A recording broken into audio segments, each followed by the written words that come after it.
in occupied territory on the far left coast. You're listening to On the Move with Mack Worley III.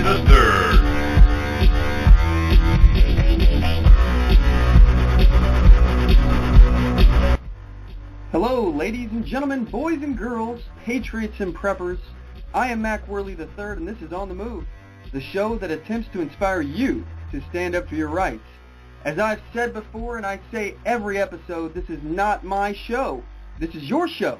This is your grassroots activism movement. It's the On the Move movement, and it can't function without you. However, it's bigger than one man. I want to thank each and every one of you for your patriotism and for taking the time to get involved.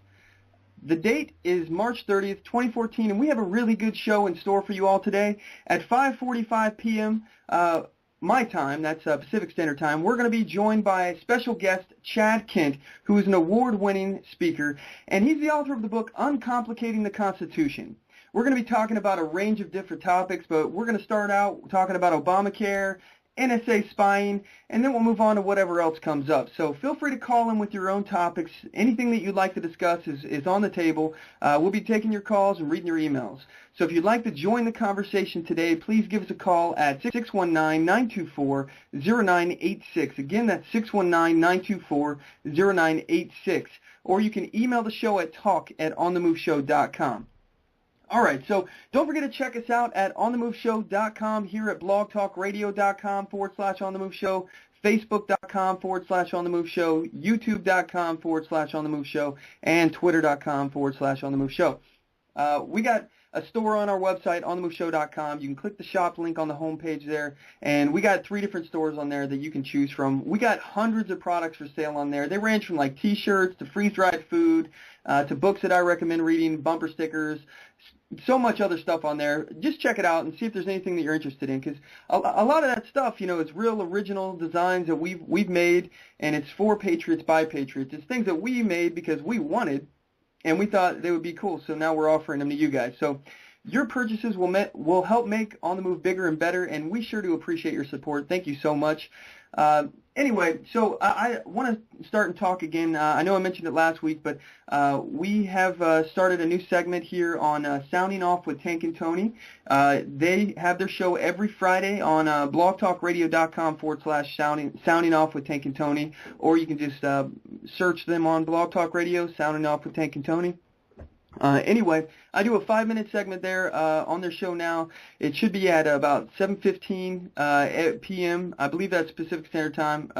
It's Pacific Standard Time. So I do a show, 5 minutes on there, or a little segment on their show, and it's we call it 5 Minutes on the Move. So check it out. Support Sounding Off and Tank and Tony. It's a great show. They have a lot of really interesting things to say, and they cover a lot of news that the mainstream media won't report. So check them out, support them, and, you know, keep an ear out for me. I'll be on there every Friday. So, all right. So now we're going to move on to the segment that we start every show with, and we like to call this segment "This Day in History."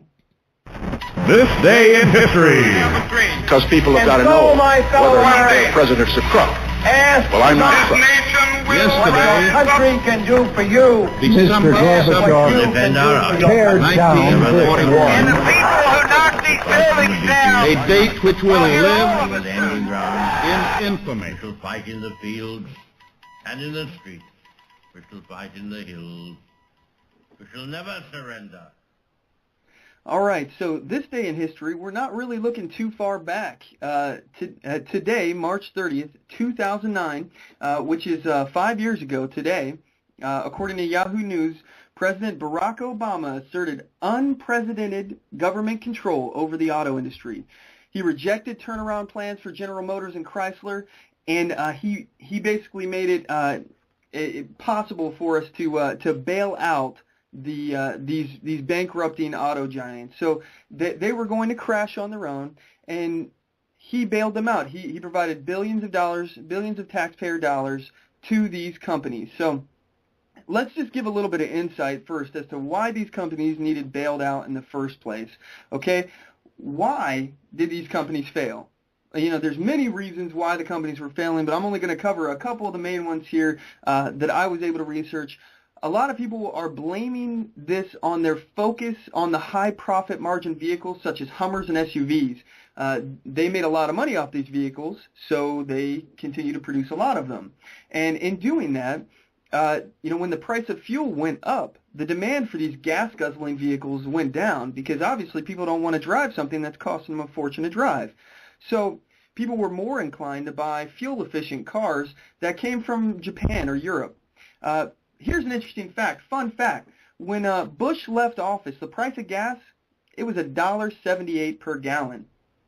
Today, the national average for gas has more than doubled. We're seeing it somewhere around $3.64 a gallon. So where's the outrage over that, by the way? Why aren't Obama's constituents, just screaming at him like crazy? Because these are the people that were hurt most by this high fuel and energy cost. It was Obama's core supporters, the low-income families that voted for him. So, are they still drunk on all that hope and change that they were promised? It seems to me now that the only thing they have left is hoping that they will find change in the cushions of their couch in order to fill up their gas tanks. Back to GM and Chrysler. These companies, they all had some kind of like bad deal with the United Auto Workers Union. Now, this right here is important, okay, because I'm talking specifically about the job guarantees that they had kept with the auto workers, that even if they were laid off, they would be paid nearly full salary, even if they're laid off. So they still have to continue to fork out money, even if they're trying to cut back. That's crazy. But according to CNN Money, that provision pushed automakers to keep producing cars, even if there was no demand for them, which hurt sales prices and their competitiveness. Obviously, this is supply and demand. When you see that there's a crapload of supply of these Hummers and SUVs and nobody's buying them, the price for them goes down. So that right there, it's supply and demand. That's economics 101. I'm not an economics major or anything. That's simple. All right. There's a major debate that we're having whether or not it was a good thing or a bad thing to bail these guys out. According to Ann Arbor, Michigan Center, every dollar spent on the taxpayers' behalf led to nearly $8 in savings. This is because bailouts of 2008 and 2009 averted the wave of bankruptcy that would have wiped out $284 billion in household income in 2009 and 2010 and drained $105 billion from federal coffers by chipping away at tax revenues and hiking demand for services such as unemployment insurance. So apparently these guys are able to predict the future. These people at Ann Arbor, Michigan Center, they are able to look into a crystal ball and foresee what could have happened, what would have happened. All right. According to Republican presidential candidate Mitt Romney, whose background is in private equity finance, involved in corporate turnaround specifically, he argued in an opinion piece in Detroit News that the companies would have been even more competitive if the private sector, rather than the Treasury Department, had funded the reorganization. He said, instead of the free market doing what it does best, we just got a major taste of crony capitalism, Obama style. He went on to say that with a lot of non-union workers and investors, ended up getting the short end of the stick, Obama's union allies and his major campaign contributors reaped reward after reward, all on the taxpayer's dime. So what are my thoughts on this situation? All right. I know we're still in this day in history. We're not even in the Mack attack yet. So right now, we're this day in history. What are my thoughts on what happened? Obviously, like I said, I am not an economist. And unlike, the guys up there in Michigan, I don't have a crystal ball either. I'm not able to see what will happen in the future in different scenarios. So, as far as I knew, though, the government didn't either. So, there's no way to tell what would have happened if we did nothing. I know that the free market is self-correcting. If we do nothing to it, it should fix itself. All right? So I also don't think that the government should be picking in winners and losers. So just because one company is huge and it employs a large section of a city and has some kind of major influence on our economy, I personally don't think that it's a good idea that we should give them some kind of additional protection from bad decisions. If the company fails because there's a lack of demand for the product or because they have some stupid decisions that they've made, I think that company should pay the price and face the consequences of their actions, just like you or I would have to. I don't see the government stepping in and bailing me out if I overextend myself. If that happens, I'm in a world of hurt. Why is this company, being singled out? Both of these companies are being singled out. Chrysler and GM. They're now, they get special rewards. And when the government steps in, the government de-incentivizes these CEOs to make safe and smart decisions. To me, that's just ridiculous. Now they know that they can take chances. They can be risky. Because the government will just step in and save their keisters once again. I'm tired of this, man. Like I said, there's no way to know what would have happened if the government didn't bail out the auto industry. There's no way we could tell. They could have had to sell off their companies to new owners, and those new owners could have had to manage the companies better. Maybe they would be doing better. GM and Chrysler could be doing far better than they are right now, which, by the way, I'll admit, right now, they have been reporting record profits for the first time since 2004. So, okay, things are great, but they could have been better. You never know, all right? We'll never know what could have been, what would have been, but what we do know right now is that we, the taxpayers, we're now on the hook for billions of dollars. And we're reported to have lost billions of dollars if the U.S. government started selling the shares that they own in the stock. That's money we will never get back. And they're trying to say, we saved for every $1 we spent, we saved 8 on things that would have happened. They don't know what would have happened. They don't have a crystal ball, all right? So that is money that, like I said, we will never get back. And all this is happening while these companies are still giving their executives fat bonuses. It just doesn't make sense to me, and I don't think it would probably make sense to you guys. I'd like to know what you have to say. We're moving on, but feel free to join the conversation. If you want to give us a call and talk about this, the number to the show is 619-924-0986, or you can email the show at talk@onthemoveshow.com. All right, so now it's time for my favorite part of the show. We like to call it the Weekly Defender. And now it's time for the Weekly Defender. You have the right to defend your life, the right to defend your family, and the right to defend your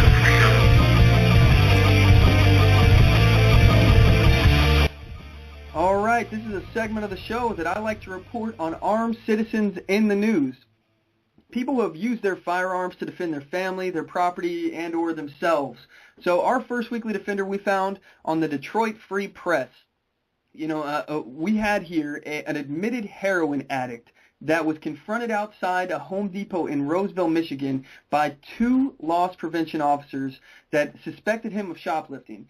So when these employees tried to apprehend the man, he responded by drawing a syringe from his jacket and slashing at the personnel, striking one of the employees several times. How scary would that be? If you're just out there trying to do your job and say, hey, man, we got to hold you here so we can investigate the situation, all right, after this guy supposedly shoplifted, all right, then he pulls out a syringe that he probably used at some point. And he apparently hit these guys several times. So, I'm sure they're worried about having some kind of disease contracted to him.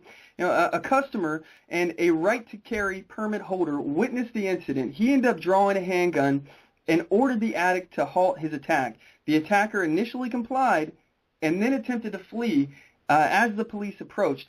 But he eventually was captured by law enforcement shortly after. So Roseville Police Chief James Berlin told local news outlet that the right-to-carry permit holder will be put up for a citizen's award. A citizen's award. That's awesome. Way to go. So I'm totally excited about that situation because not only could that situation have ended up a lot worse, but he's being recognized by the chief of police and given an award. That's amazing. So way to go. Way to go to the Michigan Police Department there, the Roseville Police Department. That's awesome. Anyway, our next weekly defender we found on the Fayetteville Observer. A 26-year-old pizza delivery driver, Ashley Marie Hurd, was delivering a pizza into an address in Fayetteville, North Carolina, when an armed robber confronted her from behind. The criminal put a gun to Hurd's head and demanded cash. Hurd responded by drawing her own gun, which prompted the robber to flee. And that happened on the 14th of March. So this is a crazy situation, and I'll go ahead and give you my personal thoughts on this because I can relate to this. You all may not know, but back in my youth, I actually was a pizza delivery guy. So, I went around and delivered pizzas, and sometimes I had to deliver pizzas into neighborhoods that were a little shady. So there's some times where I walked into situations and I thought I was about to get mugged. And, I actually have one time where I, pulled up at an address and I started walking up to an address and a group of guys surrounded me. One of them he sat on my Jeep. I couldn't get away. And, luckily the homeowner, the person who delivered the pizza, came out and shooed these guys off because he knew, hey, these guys are about to mess this guy up, but I'm the one that called him out here. So that, it's a pretty scary thing. Delivery drivers, those guys, they have a hard job to do. So don't forget to tip your delivery guys, everybody. All right. But anyway, I think it's great that this girl had her own firearm as well, and that it likely saved her butt in this situation. So that's awesome. I know when I was delivering pizzas, I was too young to have a concealed carry permit. So, I know I would have loved to have a firearm in that situation, and it would have possibly made me feel a little bit more secure in some of the areas that I was going. So. But anyway, I love to hear about how law-abiding citizens use their firearms to protect themselves. We at On the Move, we support your rights. You have a right to defend your life, you have a right to defend your family, and you have a right to defend your freedom. If you have a story about how you lawfully defended yourself or you'd like to comment on one of these stories, we'd like to hear from you. Give us a call. The number to the show is 619-924-0986, or you can email the show at talk@onthemoveshow.com.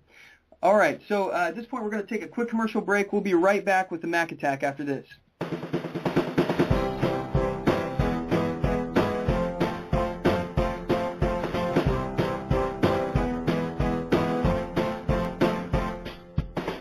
Support On the Move. Help us make this podcast bigger and better. You can do this by going to our store and purchasing one of our hundreds of products. All designs are original and made for patriots like you. Just go to cafepress.com/onthemoveshow. We appreciate your support.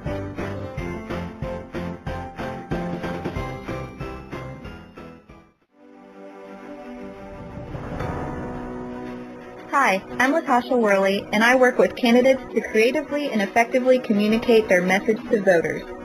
I offer professional graphic design services from yard signs to flyers, from logos to vehicle magnets. Email me today at latashaworley@gmail.com. That's LATOSHA Worley@gmail.com for a quote on items for your campaign.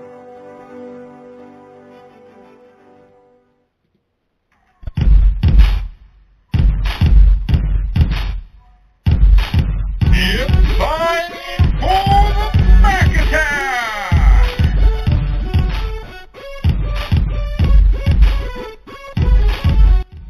All right, this is the segment of the show where I give you my take on outrageous events in the news. If you'd like to join the conversation, please give us a call at 619-924-0986, or you can email the show at talk@onthemoveshow.com. So what are we talking about today? What's on the agenda, Mac? Well, California Senator Leland Yee was just arrested for gun trafficking. Yay! All right, so Senator Yee has become known for taking away guns from law-abiding citizens. This is his platform. This is what he stands for. He wants to take your guns away. He wants to take my guns away. He doesn't want anyone to have guns. He stood on all these anti-gun issues, just about every one that you can think of. And he's even one of those people that blame violent video games for the actions of people. So it's the inanimate object's fault, the video game, that somebody was violent. All right.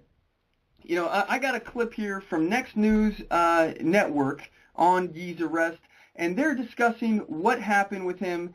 And basically, it's outrageous to me that we have an anti-gun senator who was arrested for gun trafficking. And don't forget, everybody, this is a Democrat, okay? So I have the clip here. Here's a clip. I'll just let you guys hear it for yourself. A California state senator has been convicted of illegal arms trafficking. That's right. Leland Yee was one of 26 people arrested in an FBI sting operation. He was charged with 2 felony counts of conspiring to import weapons and 6 corruption charges. The FBI said the lawmaker asked for donations to introduce an undercover agent to a weapons dealer. According to the FBI, the lawmaker also offered to arrange a meeting between the 2 parties, and Yee allegedly offered to do favors for the undercover agent in exchange for campaign contributions. The U.S. Attorney's Office stated, during a meeting with the undercover agent, Yee and Jackson allegedly discussed details of the specific types of weapons the undercover agent was interested in buying and importing. He becomes the 3rd Democratic senator in California to face criminal charges in recent days. This could have an effect on the upcoming statewide elections. Yee is a candidate for Secretary of State, but the fallout from this arrest could extend well beyond that 1 seat. All right, so this is obviously not the first time that this kind of stuff has happened from the Democrats.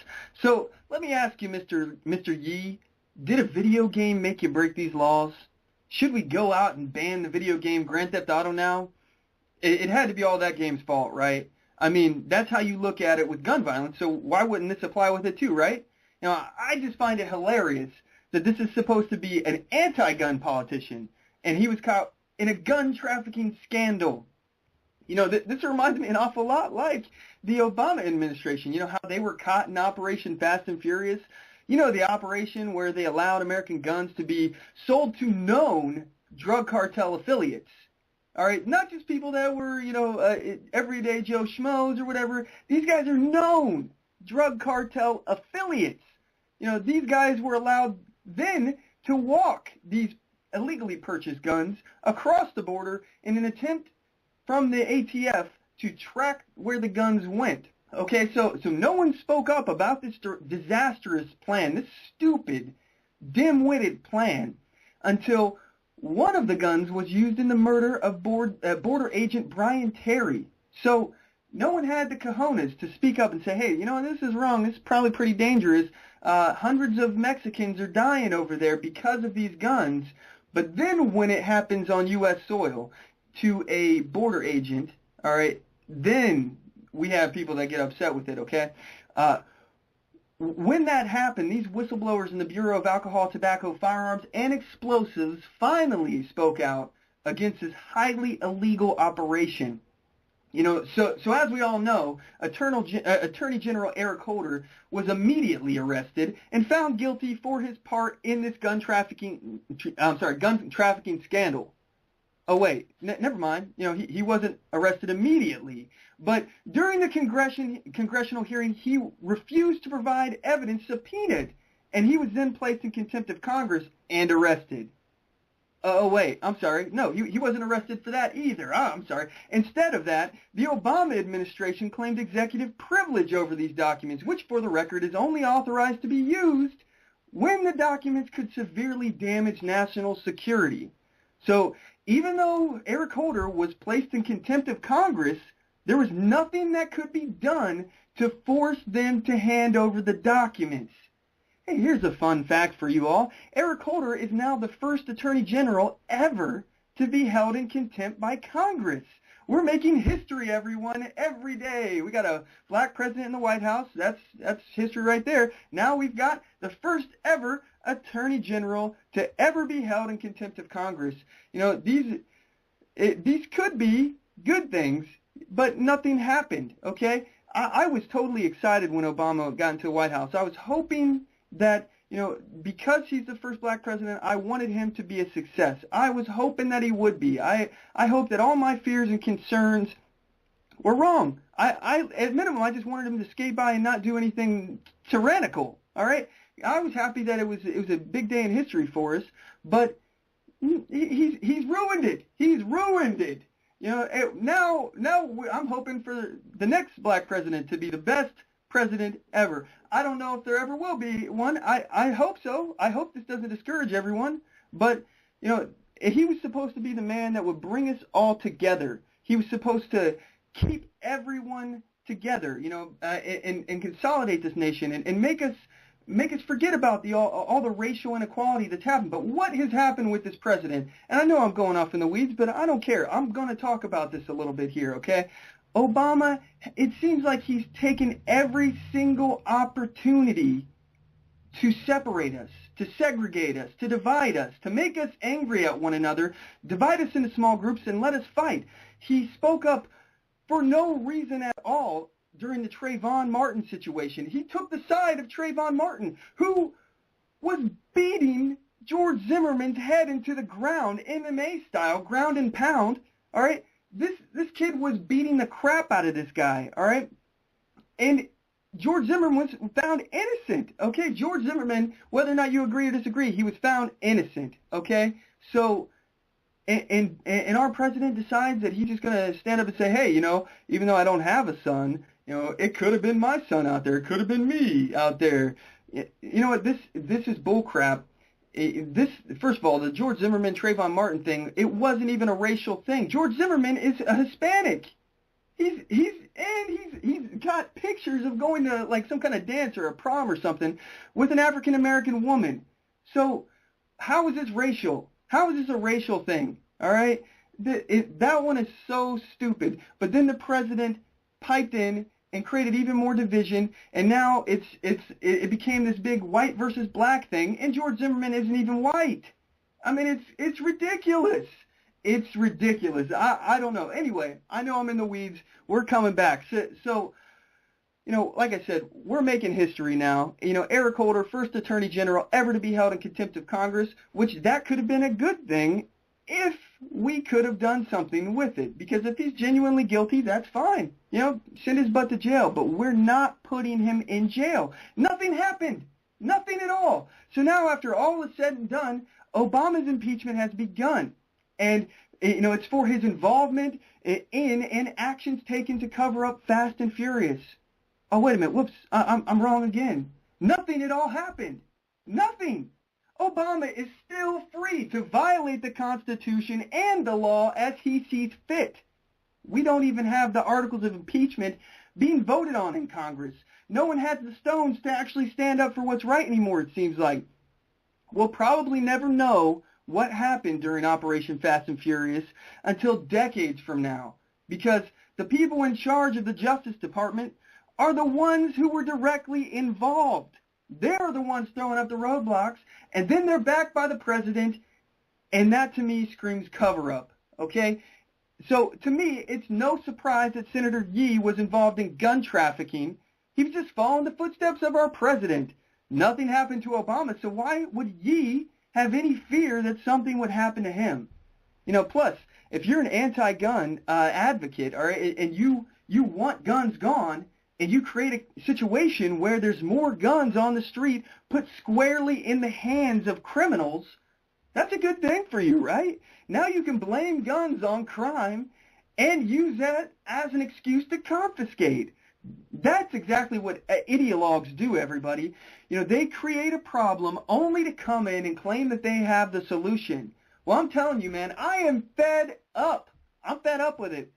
I say it's time that we send these politicians a message. You know, we're not going to put up with their corruption any longer. We're going to vote them out, impeach them, recall them. We're going to toss them out on their butts if that's what it takes. We just need to get more people in office that are actually going to respect the oath that they took to the Constitution. So I'd like to hear what you guys have to say about this. If you'd like to tune in and just give us your take on it, the number to the show is 619-924-0986. Again, that's 619-924-0986. Or you can email the show at talk@onthemoveshow.com. All right, so at this point, we're going to take a quick commercial break, and we'll be back with more in a few moments.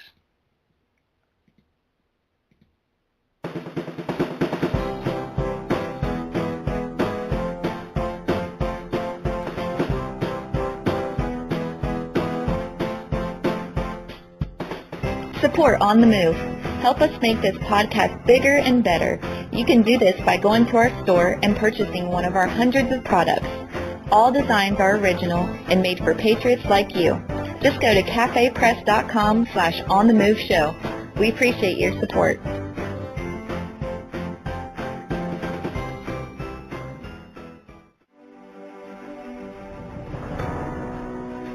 Hi, I'm Latasha Worley, and I work with candidates to creatively and effectively communicate their message to voters. I offer professional graphic design services from yard signs to flyers, from logos to vehicle magnets. Email me today at latashaworley@gmail.com. That's LATOSHA Worley@gmail.com for a quote on items for your campaign. All right, we're back. I appreciate you all sticking with us. So what I have next here on the agenda is I'd like to talk about Edward Snowden again. He had a few interviews. I mean, this guy's been interviewing like crazy ever since this all happened. But I want to talk about his recent interview where he was talking about how they want to murder him. There are government officials in our government that have came out and said that they would like to kill Edward Snowden. All right, for the stuff that he's done. And they're claiming it on behalf of national security. And, you know, in my opinion, and I've said it before, I think that Edward Snowden is not a traitor. Edward Snowden is a hero, in my opinion. And you can't even look at it in the same light as a traitor because it's not like he's a spy and he's selling secrets to Russia, all right, or China or any of our enemies or anything like that. He wasn't selling secrets. The people that he released the information to was us. He told us what they were doing to us. So how in the world is that guy a traitor? How is that guy a spy? Unless the enemy of the United States is in fact the people of the United States. Because if that's the case, then at that point, yeah, he's a traitor to the U.S. government. But otherwise, no. Because if we are not the enemy, then he shared information with America. He shared information with civilians. All right, this to me, it's unbelievable how you can call this man a traitor. But you know, if you disagree with me, let me know. The number to the show is 619-924-0986. I'd like to hear your opinion on it. But here's a clip from an interview with Edward Snowden talking about how they want to murder him. Mr. Snowden, did you sleep well the last couple of nights? Because I was reading that you asked for a kind of police protection. Are there any threats? There are significant threats, but I sleep very well. There was an article that came out in an online outlet called BuzzFeed, where they interviewed officials from the Pentagon, from the National Security Agency, and they gave them anonymity to be able to say what they wanted. And what they told the reporter was that they wanted to murder me.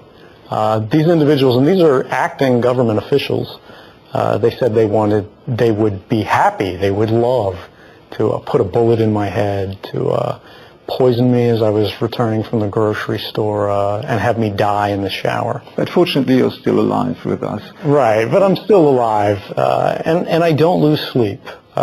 Because I've done what I feel I needed to do.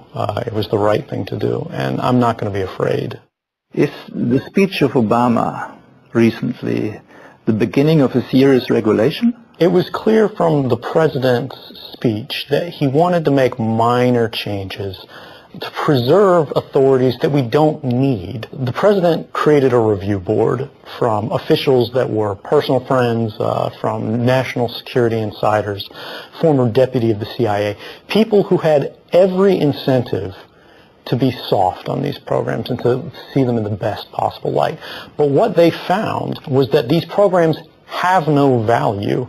They've never stopped a terrorist attack in the United States, and they have marginal utility at best for other things. The only thing that the Section 215 phone metadata program, actually it's a broader metadata program, a bulk collection means mass surveillance program, was in stopping or detecting $8,500 wire transfer from a cab driver in California. And it's this kind of review where insiders go, we don't need these programs. These programs don't make us safe. They take a tremendous amount of resources to run, and they offer us no value. They go, we can modify these The National Security Agency operates under the President's executive authority alone.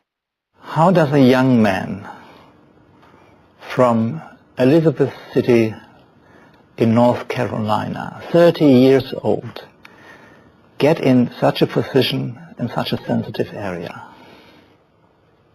That's a very difficult question to answer.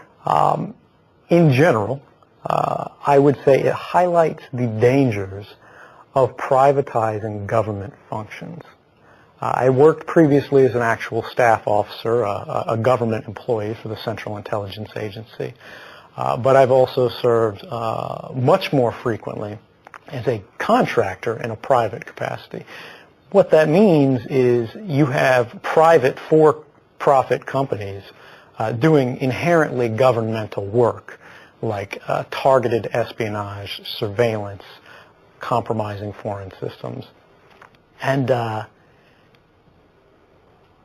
anyone who has the skills, who can convince a private company that they have the qualifications to do so, will be empowered by the government to do that. And there's very little oversight. There's very little review. And we've talked about this little review that they've done. You know, we're told that there's no way that these systems can be compromised, and that they have so much oversight that no one person can access things without any kind of congressional approval or oversight or anything like that. But we now know that NSA analysts have been caught spying on their ex-girlfriends, and obviously, you know, a slew of other things that we have no way of knowing what happened. Not to mention, this same kind of oversight is supposedly done within the CIA. And yet, the CIA is now caught up in this big scandal of where they supposedly have been spying on Congress. And that's something that Congress is now outraged about. It's okay for them to spy on Americans. It's okay for them to collect every human digital communication that happens on the planet. They can listen to every single thing that's going on all over the planet, and they have huge data mining centers to collect it all for decades. That's what they have now. All right? So that's okay. But the fact that they're listening to Congress now, that's a problem. Oh, okay, all right. I see how it works. As long as it's not you guys that are getting spied on, then you're okay with it. All right, that makes sense. All right. I understand where you're coming from. But, you know, I'm totally against any spying whatsoever on American citizens or on our Congress. Don't get me wrong. I think if the CIA was spying on Congress, they should be held accountable and they should be prosecuted. People should be fired. Heads should roll. But the fact that you're gonna get upset over it, that to me blows me away. And this charge is led by one of the most avid supporters of the NSA, and that's Dianne Feinstein. She's the one that's the most outraged over the CIA spying on Congress, or supposedly spying on Congress. But, you know, that to me is just comical, because it's the hypocrisy that we keep seeing within the Democratic Party. They have absolutely no problem, you know, saying one thing and doing another, which is exactly why we keep seeing these so-called constitutional supporters within the Democrat Party. They keep telling us that, you know, we support the Constitution, we support what this stands for, and then they go right around and pass a law or support a bill that is a total violation of the Constitution and everything it stands for. How can you support the Constitution if you're trying to usurp its power? That doesn't make any sense. And it's because progressives are ideologues, and they'll say and do whatever they need to do to get power. That's it. They hope that you are uneducated. They hope that you are uninformed, and they hope that you don't follow their voting history. They just want you to listen to what they say, not what they do.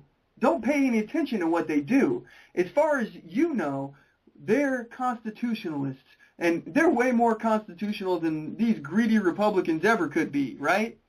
No. These people, and don't get me wrong, Republicans are just as bad in a lot of ways. Politicians are bad in general. Anybody who wants to get some kind of power is somebody that you shouldn't trust. all right? If that person has a desire to gain power and influence over you, that's somebody that you should question a little bit, don't you think? Anyway, that's just my point of view. Maybe a little more distrust of our government would be healthy for us as a country. But alas, we have so many people that are drinking the Kool-Aid of the government, and they think that, especially if their party's in power, that's a great thing. They want their party to have as much political power and influence as possible. But for some reason, they don't seem to correlate the fact that one day, maybe years and years and years from now, another political party will get into power. And when they do, they'll have the same power that the party that they supported had. But now that power can be turned and used against them. All right? They don't seem to understand that every bit of power that you give to the government one day will end up in your political opponent's hands. So, I'm not a fan of laws being passed to restrict the citizens. I'm a fan of laws being passed to restrict the government. Pass as many laws as you possibly can, and most importantly, enforce those laws. That's got to be the most important part of it. Anyway, we have a special treat for everyone today. We have a special guest that's going to be coming on the show today. He'll be on in a few moments, and his name is Chad Kent. He is a constitutional speaker. He goes around the country and he talks about the Constitution, and he's an award-winning speaker for his speeches that he's given. He's also the author of the book Uncomplicating the Constitution, which, by the way, if you'd like to get a copy of it, it's at OnTheMoveShow.com. You can get there and click the shop link on the homepage. We have it on our Amazon affiliate store. It's the Gear Store, which is the third link down on the shop page. So feel free to check it out. It's right there. If you like what he has to say today, you can buy his book and support him and learn a little bit while you're at it. So anyway, I have a clip here from Chad, and he's talking exactly about what we were just talking. It's he's got his YouTube channel, and this is one clip that he had on it, and his clip is called "Trust Me, I'm from the Government." So here it is. With all the stuff coming out over the last few weeks about the NSA collecting people's emails and telephone calls and all that, we've had a whole lot of politicians come out and say something to the effect of, hey, I know it's a little uncomfortable that the government's spying on you, but you got to trust us. We're doing it for your own good. We're trying to protect you. In fact, President Obama said exactly that not too long ago. And if people can't trust not only the executive branch, but also don't trust Congress and don't trust federal judges to make sure that we're abiding by the Constitution, due process, and rule of law, then we're going to have some problems here. Well, sounds like we're going to have some problems then, aren't we? Because I don't trust you, and I don't trust the Congress, and I don't trust the judges. Why? Because that's the appropriate way to look at government. One of the biggest problems that we've had in this country lately, one of the reasons why we're in the problem, having all the problems that we have right now, is because most Americans don't have an appropriate fear of the government. Our nation was founded on distrust of government. In fact, Thomas Jefferson said, in questions of power, let no more be said about confidence in man, but bind him down by the chains of the Constitution. What did he mean by that? He meant that people can't be trusted. So when it comes to issues of people who have power over your lives, don't ask questions about whether or not you trust a particular person in office, but bind everybody, tie their hands, chain them down by limits on their power, so that even if they are bad people, even if you can't trust them, that they're still limited in how many bad things they can do to you because they're chained down by the Constitution. That's an appropriate way to look at government. I don't want to hear another politician tell me, oh, trust me, I know it's uncomfortable, but I'll do nice things for you. I'm here to look out for you. I'll be your daddy, all that. I don't want to hear it because I don't care if you're Mother Teresa. I don't care if President Mother Teresa is running the country. I'm still watching her. I don't care if my wife runs for Senate. I'm watching her back because you don't trust people with power. Look, I'll give you a great example. I live in Texas. I like Ted Cruz. I like what Ted Cruz is doing. I like what he's been saying. But you know what? I'm not going to trust him. Not because he's a nice guy. Not because of anything that I've seen him say or do that makes me want to distrust him. I don't trust him because he's in a position of power. And because of that, we should be keeping an eye on what he's doing. You know, an odd thing about this is the people who are going to do bad things to you rarely come out and say, hey, by the way, we're collecting all this data so that we can enslave you. No, that's not how it works. They tell you, just give us a little bit of power. You can trust me. I'm going to do good things for you. That's why you should trust me. And then, boom, they turn around and do bad things to you. That's how bad people work. To paraphrase one of our founders, William Grayson, he said, look, when you're writing constitutions, when you're writing laws, you write them with the assumption that people will be bad, because eventually you'll be right. So let's assume for a moment that President Obama and every member of Congress and all the people in the NSA are wonderful people. They're angels, and they're really here just to help you out and protect you, and that's the only thing they care about. Let's assume that. What about the next administration? What about the next group of people that's in the NSA or the next Congress? Do you trust them? What about the one after that? Because eventually, we're going to get some bad people in there, you know that? And then, we'll have given them the power to look at your emails and to use all that against you. Does that sound like a good idea? Makes me a little uncomfortable, I'll be honest. And let's be clear, this doesn't have anything to do with President Obama. It doesn't have to do with anything to do with anybody in Congress. This is about simply human nature. People are not to be trusted. Period. There are bad people in the world. Just think about it. Why do you lock your doors at night before you go to bed? Is it because you think there's a specific person in your neighborhood that's going to rob you? Or is the fact that you lock your doors an indictment of the character of the other people in your neighborhood? Or is it just that you know that there are a certain number of people in the world that are bad? There are evil people in the world. And some of them might come by and try to rob you. So you lock your doors. Same thing's true in government. There are a certain number of people that are bad. Does that mean that we're indicting the character of every member of Congress and every president and everybody and saying they're all evil because we want to put checks on their power? No. What we're saying is we realize that there are certain people in the world that are bad. There are certain people in the world that are evil, and we need to protect ourselves. And in order to do that, we need to put limits on their power, and that starts with the Constitution. So it is imperative that we learn not to trust the government ever. Go back to Jefferson's quote, "Let no more be said about having confidence in men or having confidence in people, but always bind them down by the chains of the Constitution." And until we have a proper fear of government, we will never be able to preserve our freedom for the long term. Okay, so that was Chad Kent. That's a clip from his YouTube channel. He has many more videos just like that where he talks and he breaks it down very simply. And you know, I got to say, a lot of the stuff that he says resonates with me. And I have a feeling that it would resonate with you as well. So anyway, I have Chad Kent on the line right now. Are you there, Chad? You bet. How you doing? I'm doing great. I just want to say, first of all, thank you so much for coming on the show. I'm really excited to talk to you because after looking at your YouTube videos and everything, you know, a lot of the stuff that you say resonates with me, like I said, and I think it's going to be make for great radio. It's going to be a great conversation today.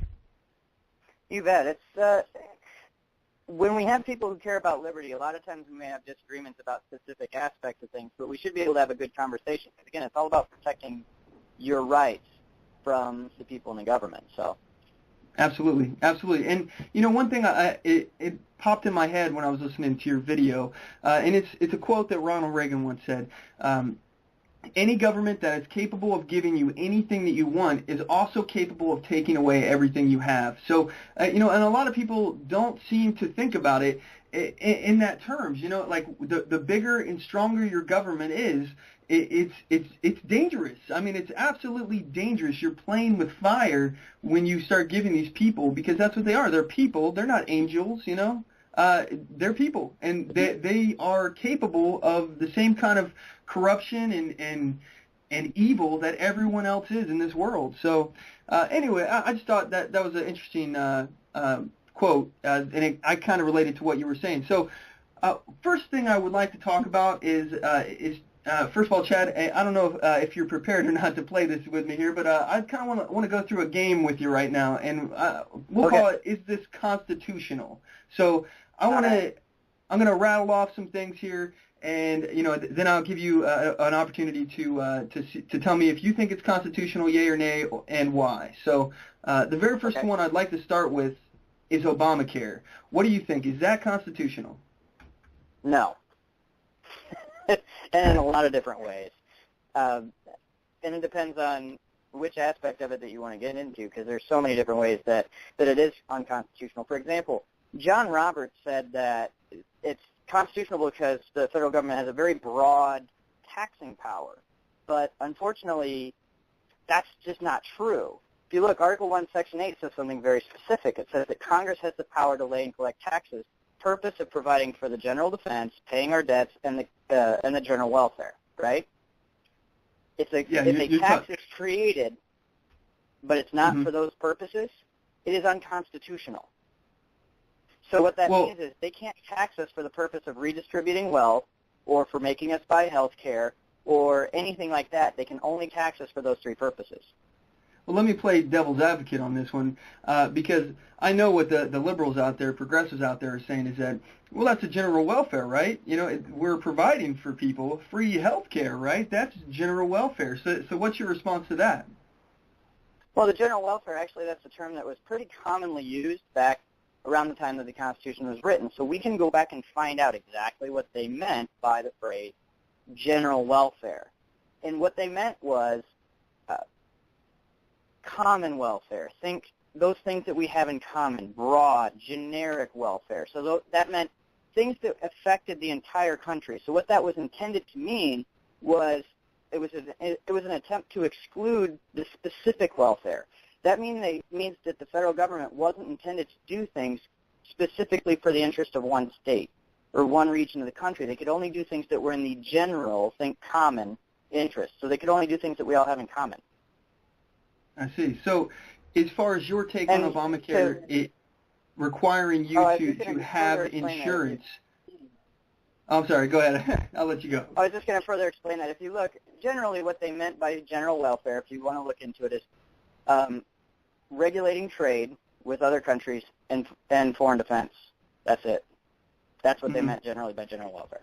So, yeah, and that's my opinion on the federal government as well, is basically to provide, trade agreements and facilitate trade within the states, to encourage, not to demand it, but to encourage trade, but also to provide for the general defense, so help make a mutual protection pact between the states as well. So, but as far as Obamacare itself, requiring somebody to have health insurance, and then if they don't, they're penalized or taxed, however they're trying to justify it. What are your thoughts on that, requiring somebody to purchase something in order to be a law-abiding citizen in the United States? Well, if you think about it, the purpose of the federal government, or the purpose that our Constitution was written anyhow, is to protect our rights. We know that because if you look at the Declaration of Independence, and remember, you have to read the two together. Okay, the federal or the Constitution doesn't override the Declaration of Independence. It's sort of an enactment, if you want to think about it. The Declaration of Independence gives you the philosophy, what we believe, and the Constitution puts that into action. And in the Declaration of Independence, Thomas Jefferson explains that we create governments to secure our rights. And what Obamacare does is it deliberately takes away my right to liberty. Because liberty means I have choices in my life. I can make a choice one way or the other.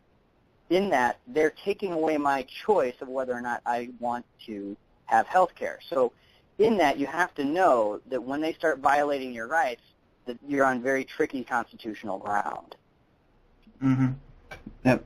I definitely agree with that. So let's move on. The next question I have, and obviously I kind of know where you stand on this, but as far as NSA spying and the constitutionality behind that, how are they trying to rationalize this as being constitutional, and what are your thoughts on the NSA spying itself?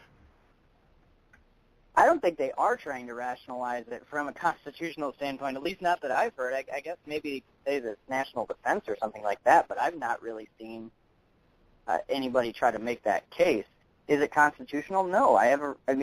Let's look at the Fourth Amendment, right? I have a right to be free from unreasonable searches and seizures of my personal property. So does it matter what kind of property they're searching? Does it matter if it's my mailbox, my bedroom closet, or my email box?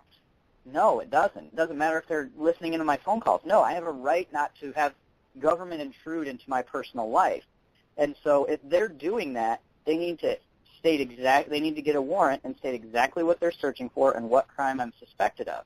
Personally, I'm not suspected of a crime at the moment, so they should not be looking at my email boxes. They should not be recording my conversations or anything like that. Yeah, I have to agree with you on that. It just is a basic concept to me, and it's one of the things that our founders started this country on, is that in order to be searched, in order to have things seized, they have to have a warrant. That's simple. I mean, that's a basic principle of our country, of our legal system, that we have to have a warrant. And if you don't have a warrant, you can't just go searching everything. And it seems like these secret courts, they make up their secret laws, and these people just, get away with violating the Constitution, grossly violating the Constitution for millions of Americans. And not only just the Constitution itself, because other people across the world, other nations, they still have human rights too. Just because they're not protected underneath our Constitution, that doesn't mean that we should go violating their rights. When they're just, especially when we're bulk collecting, and they're not even suspected terrorists. Uh-huh. They're just people. They're just, hey, you know what? They're just You live making in it and Yemen. thinking, well, maybe I might be able to use this at some point. Hey, why not, right? Yeah. But and then you have to wonder about why. Exactly. Yeah, why do you think that they're doing that? Well, it's a power thing. I mean, when you have everything about a certain person, then you kind of own them in a sense, because people say, well, I don't have anything to worry about because I haven't done anything wrong. Okay, well, could I maybe cherry pick some emails and make it look like you're doing something wrong? I'm sure we could do that to anybody. I mean, think about, what if you clicked on the wrong, hit a link to the wrong website on accident? Let's say you put in the wrong URL once when you're going on the web, and you end up at a website you didn't plan to be. Well, yeah. I'll give you a good example. Once I was trying to buy sporting equipment. I just, I was going to go to Dick's Sporting Goods, and I didn't think, and I'm just like, oh, okay, www.dicks.com. Whoops. Guess what? Now all of a sudden you can make me look pretty bad if you've been following my internet activity, can't you? Yeah. But that's an honest mistake. Not only just that kind of stuff, but everybody has somebody in their family that has done something embarrassing, and everybody to put this kind of power. Yeah, everybody has a crazy uncle, something like that, or the cousin who just can't stay out of jail or stop driving drunk or something like that. So you imagine the citizens, the senators and congressmen, people like that, who may want to hide this stuff and keep it, from being public knowledge or something. Now the NSA, they can find out stuff about your family, or you hold that against, these senators or whatever, or if they're spying on them specifically, that information could be used to blackmail them and get them to do whatever they want. I mean, this is like scary conspiracy theory kind of stuff, but I mean, it's something that could happen if the wrong people got into these positions. And would you disagree with that? And on that, I'm not arguing that that's what is going on. But here's the thing. People always say, oh, well, that's scary. I could never imagine that happening, and that's really outlandish and blah, blah, blah. And my argument is always, how about let's not find out if they do it? How about let's not even make it possible? Let's try that. When we're talking about something as important as that, I'm all about let's not toy with it. Mm-hmm. Yeah, absolutely. And a lot of people would have not been able to imagine the Holocaust. That was unbelievable. That kind of human suffering put on a specific group of people. That kind of atrocities. I mean, it was awful. What they did to those people was abhorrent. And to say that you can't even imagine that something would happen, honestly, that just means that you're not very imaginative, because anything could happen. I mean, it just is a matter of who's in office. Yeah, and it's not an indictment necessarily of the people that are in office, because I know a lot of people get uncomfortable with that because they might like one person or another and they don't think it's fair to point fingers or anything, and that's fine. Let's think about the next person. Do you trust that person? Because you don't know who it is.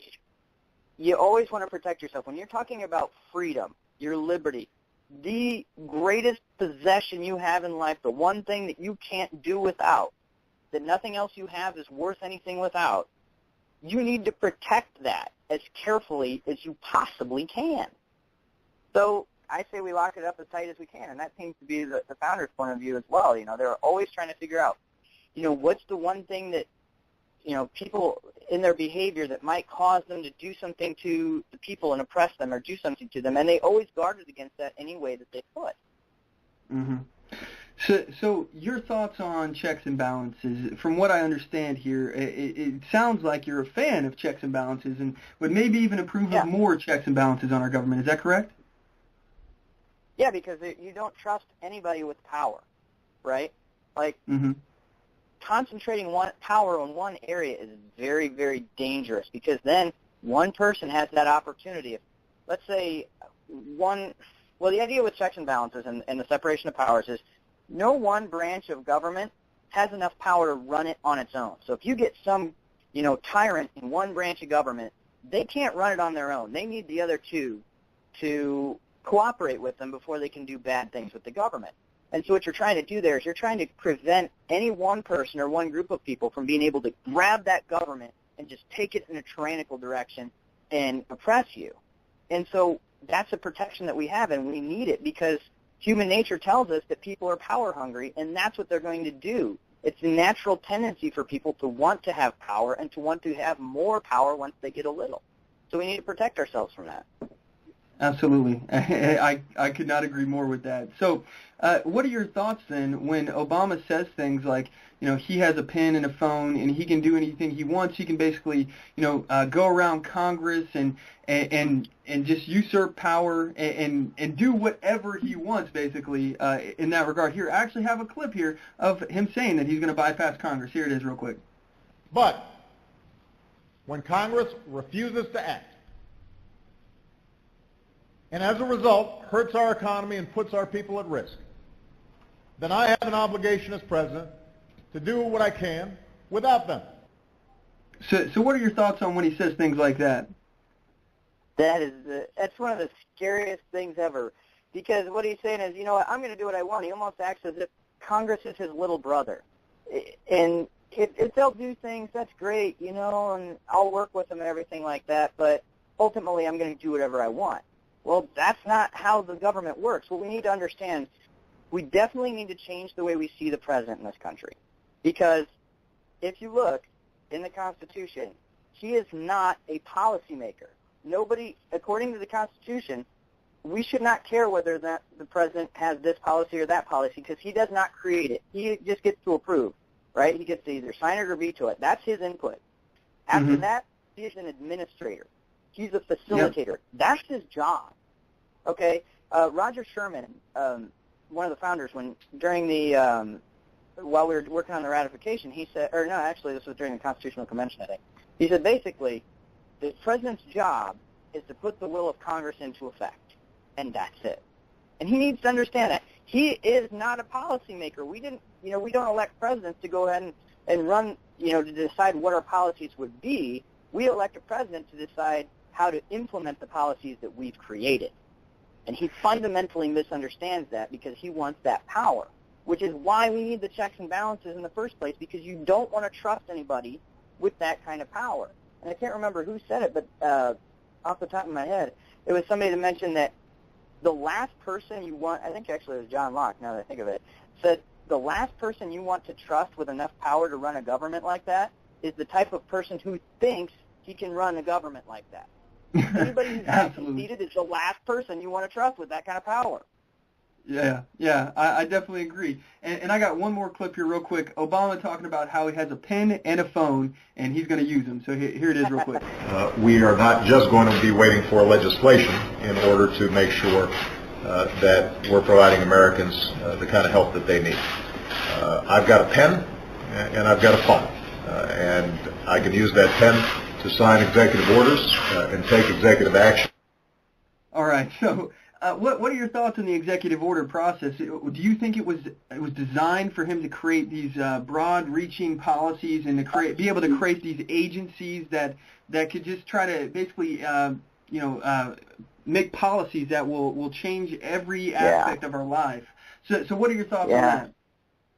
Well, they all, he's not the first one to try that. They all like to think that it's some superpower that can create laws that they really want super bad, but it's not.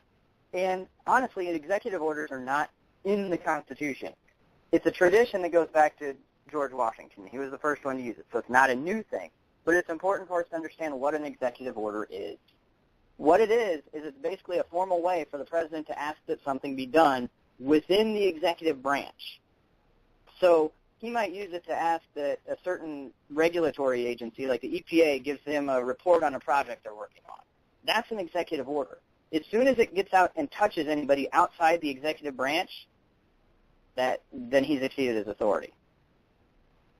And we see this over and over and over again. Every single, it seems like, executive order from the recent years have been getting more outrageous, it seems like to me. Exactly. That's the issue, because people will say, you'll have people that like the president saying, well, yeah, but he hasn't issued as many executive orders as Bush. Well, maybe not. It's what he's doing with them. It's the substance of them that's the problem. And by the way, this is why we have to be careful about anything we allow our federal government to do, which goes back to all the stuff that you and I have talked about so far, which is you never let them set a precedent, because what happens with presidents is one president will do something that no other president's done before.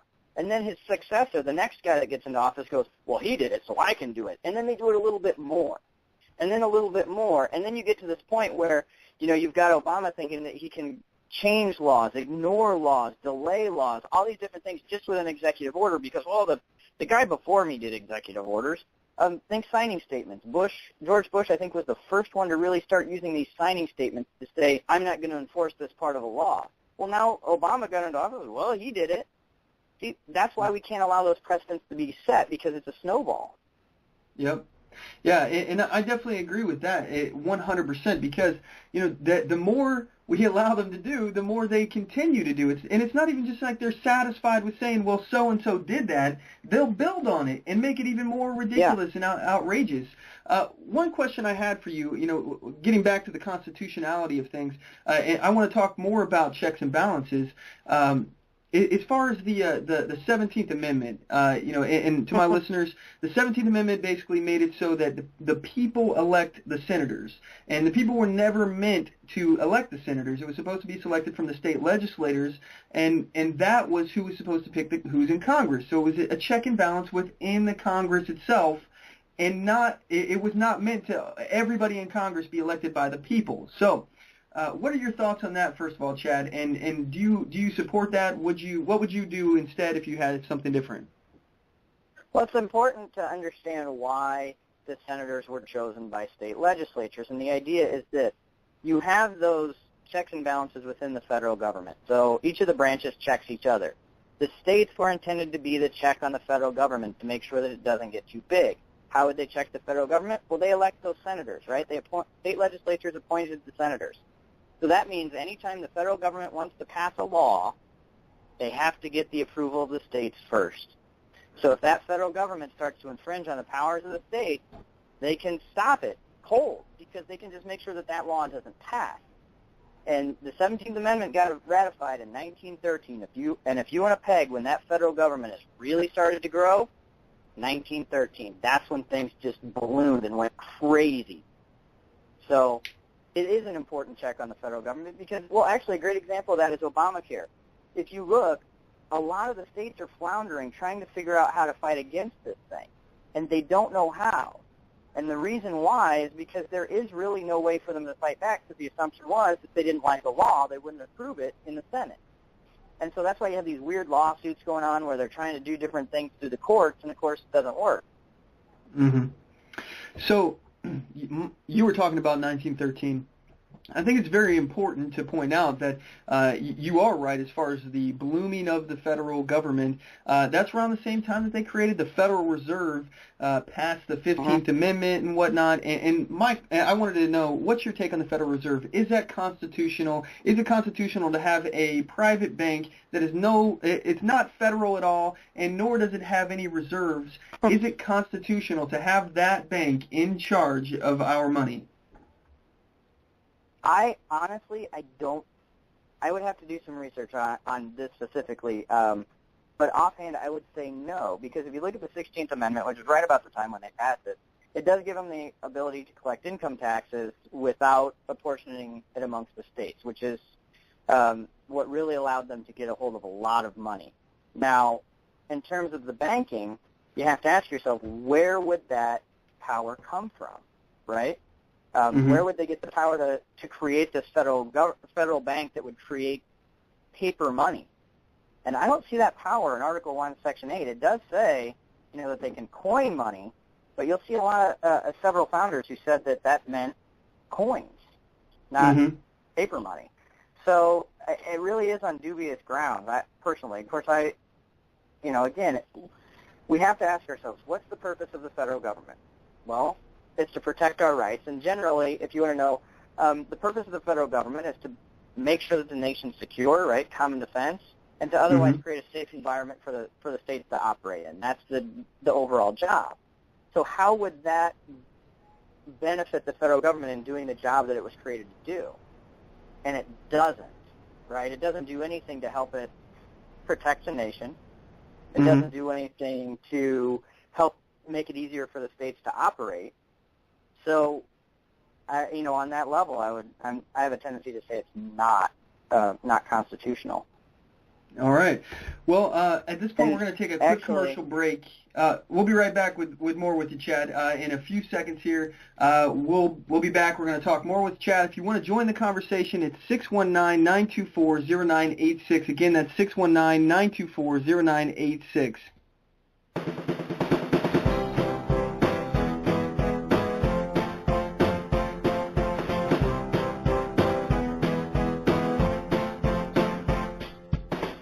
Support On The Move. Help us make this podcast bigger and better. You can do this by going to our store and purchasing one of our hundreds of products. All designs are original and made for patriots like you. Just go to cafepress.com/OnTheMoveShow. We appreciate your support.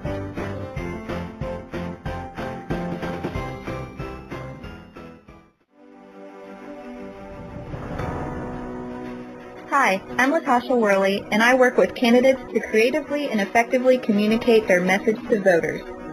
I offer professional graphic design services, from yard signs to flyers, from logos to vehicle magnets. Email me today at latashaworley@gmail.com. That's LATOSHA Worley@gmail.com for a quote on items for your campaign. All right, we're back. And we have Chad Kent here on the line, and we're talking about all things constitutional. We're breaking it down. We're uncomplicating the Constitution, as is the title of Chad's book, which, by the way, again, you can purchase a copy of that at our website, onthemoveshow.com, in the shop link, and you go to our Amazon affiliate store, which is the third link down, the gear store, and it will go through Amazon. It's no additional cost to you, and you're supporting our store, you're supporting Chad's store, or Chad's book, and you're learning something in the process. So anyway, we got Chad on the line, and you wanted to continue off of what we were talking about before, so go right ahead, Chad. Oh, I just wanted to back it up, because I think a lot of people would be surprised to hear that, we weren't supposed to do paper money. But again, Article 1, Section 8 says, the federal government does have the power to coin money, which makes sense why they would give them that power. But if you read some of the ratification debates and things like that, like Oliver Ellsworth, James Wilson, these guys did discuss that in the ratification debates and talked about how paper was not to be money. So it's not a new concept that would be unconstitutional. Mm-hmm. And you know, it has totally deflated our dollar. I mean, putting it into this you know, fictional kind of money. You know, it's like monopoly money, where we say it's worth a certain amount based on how much is printed and backed by a dollar, or backed by a dollar of gold. The problem is it's no longer backed by gold. So now we just got this dollar that's, you know, we're printing and digitizing more and more money and pumping it into a stock market, which is artificially inflating the stock market. And, you know, all these things that are going on right now, it's dramatically hurting our dollar. And everybody can see it. Everyone can see, you know, that you're not able to spend as much at the grocery store. Your dollar doesn't stretch as far as it used to. So, you know, personally, I'm not a big fan of the Federal Reserve. Well, with things like this, to me, where I always go, and I think you saw this just in our last discussion here, is that you always have to ask yourself, what are we trying to do here? Again, the purpose is to protect our rights. The government's there to serve us and to protect our rights. And how does this Federal Reserve protect our rights? Well, I don't see how it does that. But number two, it also gives the federal government a lot of power. And we need to be careful about that, like you just talked about. It gives them the power to manipulate the money in different ways and to inflate the stock market, like you said, and that gives those folks in the federal government a ton of power, and we have to be very careful about that, because when they have power, that means we have less power. So for all those reasons, I'm very, very leery of it.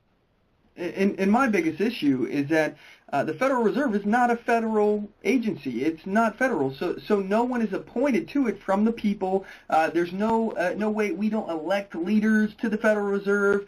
It's all private. It's a private company. So these people are just bankers. I mean, they're bankers that are in a private bank. So, you know, well, there's nothing that we... Go ahead. Of how that's dangerous. Because we always, look, they never do these things and then just let them go. The government never gets smaller, and they never miss an opportunity to grab power.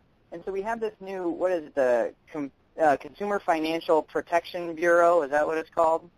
Mm-hmm. The new one that they're having the issues about the recess appointments.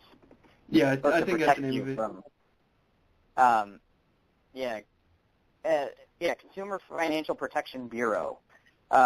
Because it's going to protect you from all those awful credit card companies or something like that. Do you know how that's funded? I'm guessing taxpayer money. Well, no, actually. See, that's one of these things they tell us about all our executive agencies. They tell us, don't worry about these executive agencies because Congress has oversight. And if they do anything bad, then they can, they can withhold funding and all these different things to tell us that we shouldn't worry about, groups, agencies like the EPA that might be trampling on your rights or whatever. Well, the Consumer Financial Protection Bureau, you've got these people, if I remember it, they're appointed for life, so we really don't have any control over them.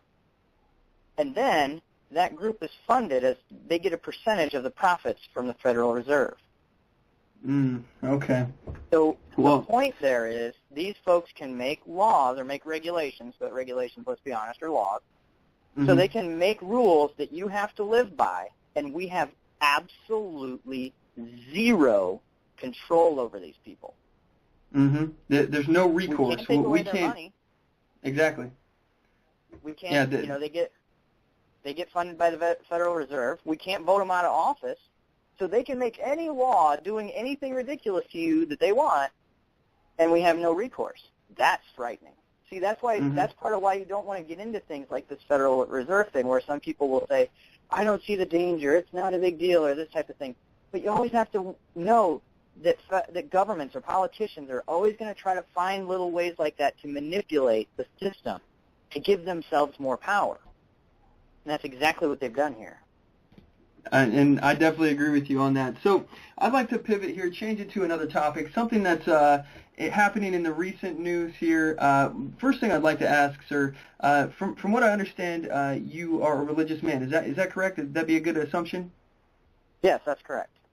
Okay, so I'd like to know what your thoughts are on the recent Supreme Court case with Hobby Lobby, how they're being forced through Obamacare to provide not just birth control that they have a problem with. It's the morning after pill specifically that they have a problem with. So what are your thoughts on a company that's being forced to violate their religious beliefs to provide the morning after pill for this purpose for their employees. I'm just curious what your take on this is, and should they be forced to do this? Should they not? Who's right? Who's wrong?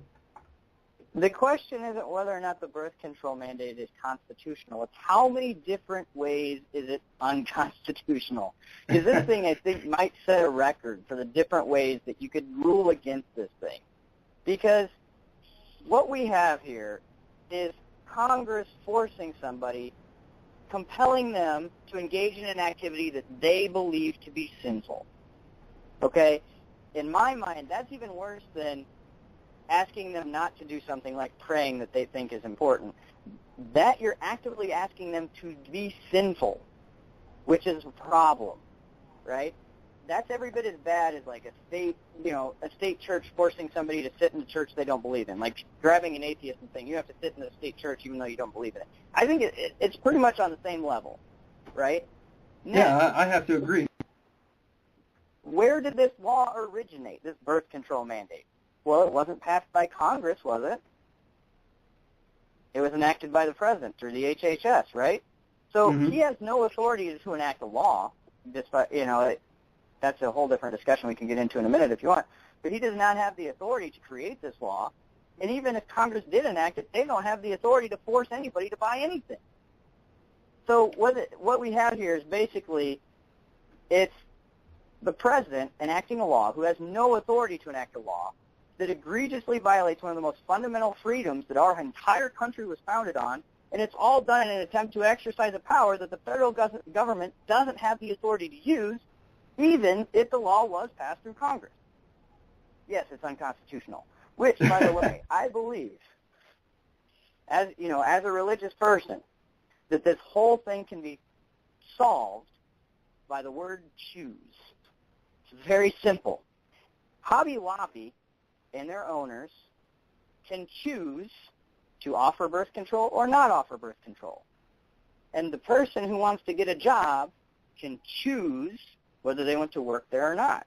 And if you don't like that Hobby Lobby doesn't do that for their employees, you can choose not to shop there. It's very simple. Mm-hmm. And you can choose not to work there as well. Yeah, you can choose to work somewhere else. This is not a big issue. If you really are that offended by them not covering this, then work somewhere else. And it almost becomes one of those situations where, God forbid, you have companies bidding for people's services and saying, oh, gosh, we can't get any employees because that other place across the street is offering birth control. We'd better do that if we want the best people. Mm-hmm. But, I mean, that's not going to happen, though, because the price of birth control, I mean, you're talking $20 for a pill or something. It's something ridiculous. I don't understand why they're forcing, a private company to provide something that they should just pay for themselves. No one's denying them of their right to buy birth control. They can engage in whatever commerce they'd like, but Hobby Lobby is saying, hey, don't make us pay for it.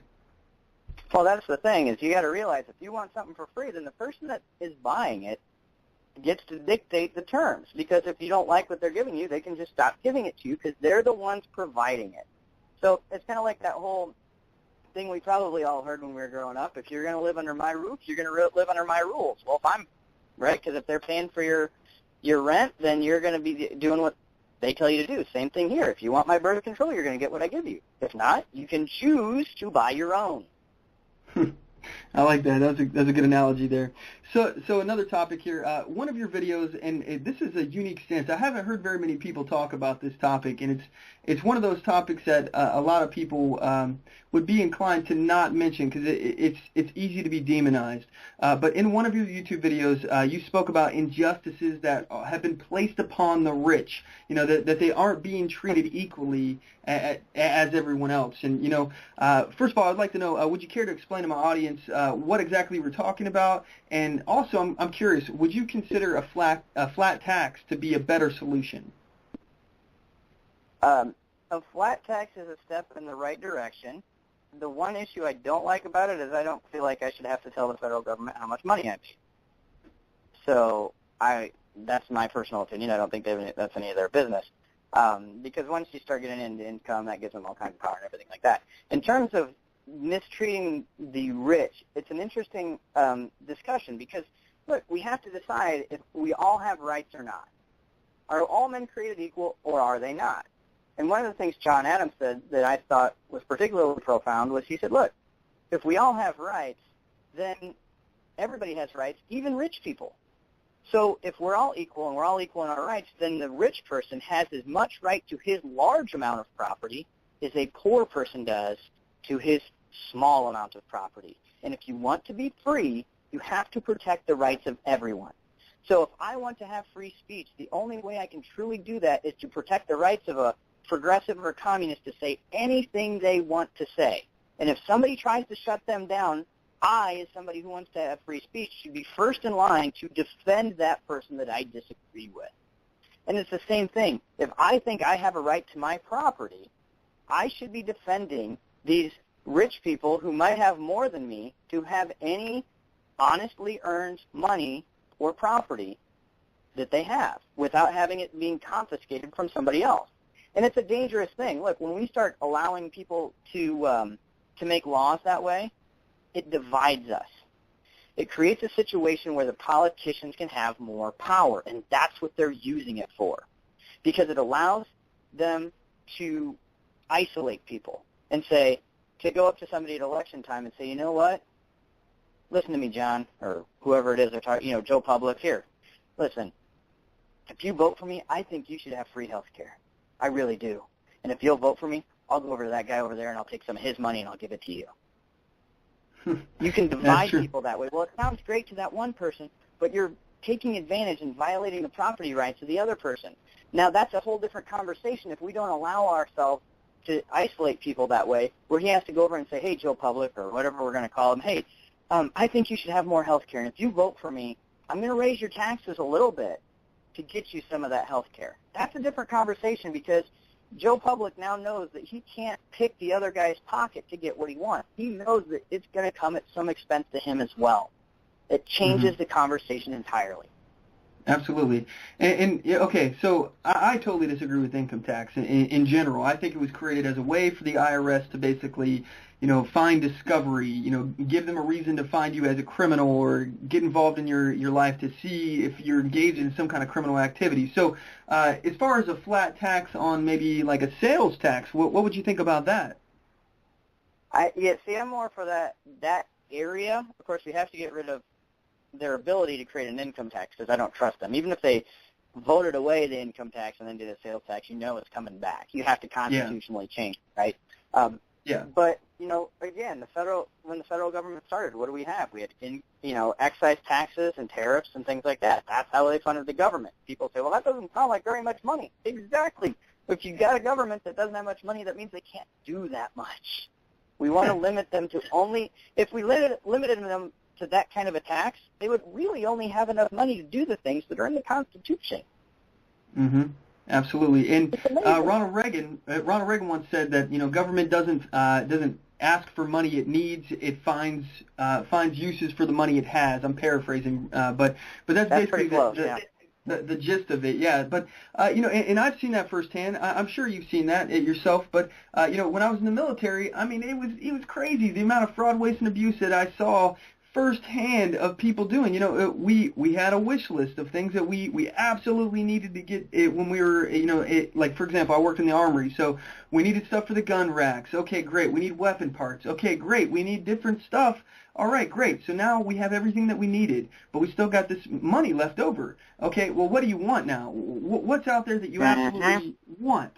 Okay, well, it'd be nice to have this, it'd be nice to have that. And once we get through it, now we're starting to get to ridiculous items of things like, what do you need? Okay, we got everything we need, but, we got this money, and if we don't spend it, we won't get as much next year, because the way they look at it is that you didn't need that money, so now you don't need as much next year. So what they do is they will buy big screen TVs, and they'll put them up on the wall in a situation where a poster would have done the same exact thing, or a whiteboard would have accomplished the same job. But instead, we're spending $10,000 on a big screen TV because we had to buy it from a specific contractor who had some kind of back deal, crony capitalist deal with our purchasing agency and stuff.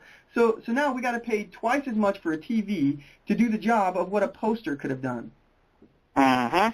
That's exactly what happens. And actually, you hit on something that goes back to our last conversation, because part of the thing with the rich people is we want to talk about honestly earned cash, because that crony capitalism stuff is not honestly earned. If you're using the government as a tool to force people to buy your product or whatever it is they're doing, or to subsidize you, or to give you special rules, that's not honestly earned.